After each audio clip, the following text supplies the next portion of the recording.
5 जनवरी 2022 पंजाब। प्रधानमंत्री नरेंद्र मोदी फिरोजपुर में एक रैली को संबोधित करने जा रहे थे।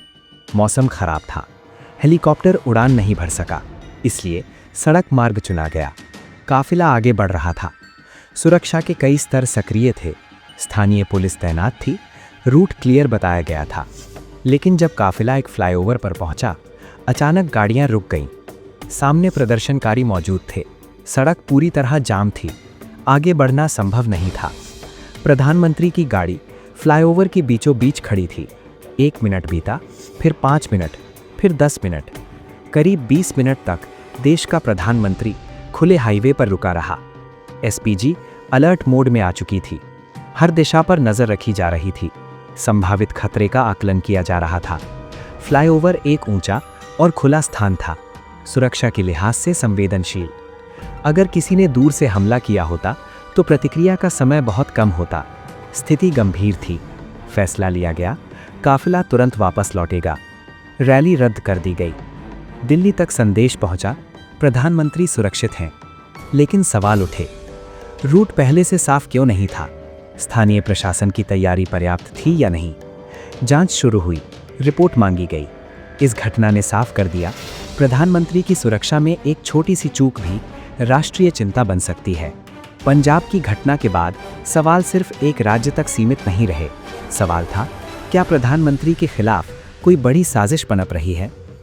भारत में प्रधानमंत्री की सुरक्षा स्पेशल प्रोटेक्शन ग्रुप यानी एसपीजी के हाथ में होती है। लेकिन एसपीजी अकेली नहीं होती।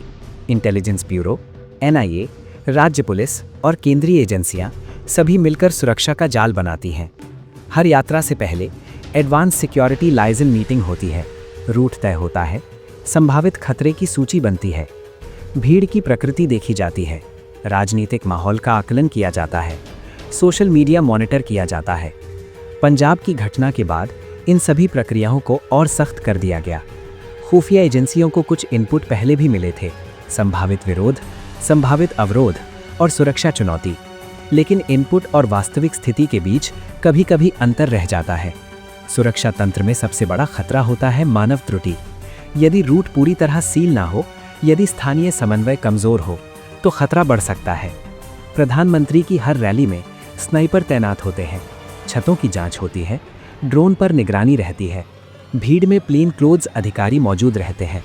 फिर भी कोई भी सुरक्षा व्यवस्था शून्य जोखिम की गारंटी नहीं दे सकती। इसीलिए हर इनपुट को गंभीरता से लिया जाता है। धमकी भरा एक ईमेल भी पूरे सिस्टम को अलर्ट कर देता है।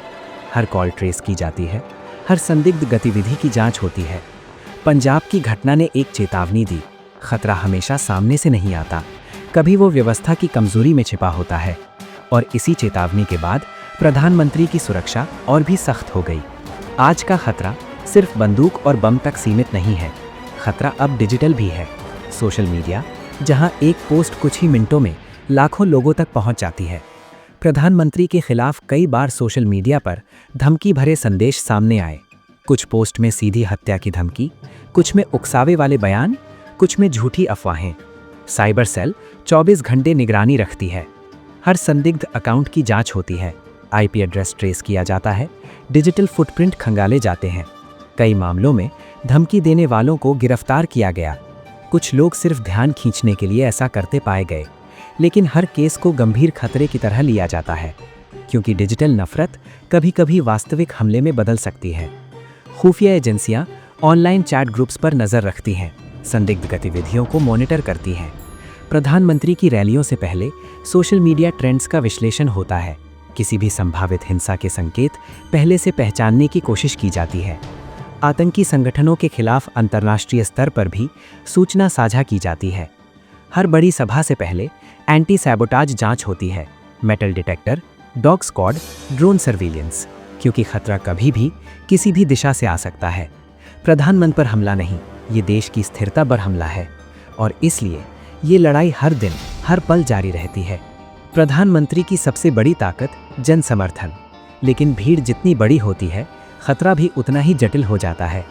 हर रैली से पहले सुरक्षा एजेंसियां कई दिन पहले पहुंच जाती हैं।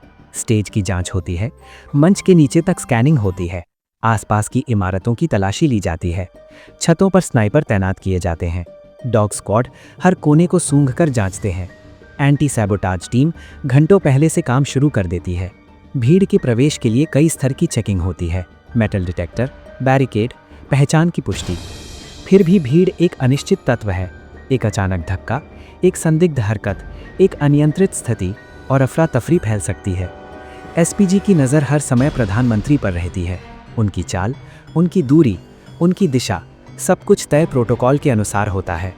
प्रधानमंत्री जब मंच से उतरते हैं या जनता के करीब जाते हैं, सुरक्षा घेरा और सख्त हो जाता है, क्योंकि सबसे बड़ा खतरा भीड़ के बीच से ही आ सकता है।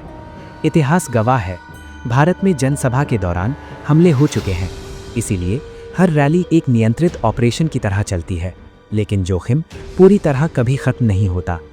प्रधानमंत्री का हर सार्वजनिक कार्यक्रम सुरक्षा और विश्वास के बीच एक संतुलन का नाम है, और इसी संतुलन को बनाए रखना सबसे बड़ी चुनौती है। प्रधानमंत्री जब देश के भीतर यात्रा करते हैं तो सुरक्षा चुनौती बड़ी होती है, लेकिन जब वे अंतर्राष्ट्रीय मंच पर कदम रखते हैं, खतरा और जटिल हो जाता है। विदेशी धरती पर सुरक्षा सिर्फ भारतीय एजेंसियों के हाथ में नहीं होती। स्थानीय प्रशासन और अंतर्राष्ट्रीय सुरक्षा एजेंसियों के साथ समन्वय किया जाता है। G20 जैसे वैश्विक मंचों पर दुनिया के कई बड़े नेता मौजूद होते हैं। ऐसे आयोजनों में आतंकी संगठन वैश्विक सुर्खियां बटोरने की कोशिश कर सकते हैं।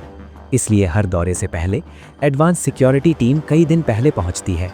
होटल की पूरी मंजिल सील, रूट गोपनीय, बैठकों का समय सीमित, मोटरकेड की स्पीड तय, इमरजेंसी रूट अलग, प्रधानमंत्री की car bullet proof, communication encrypted.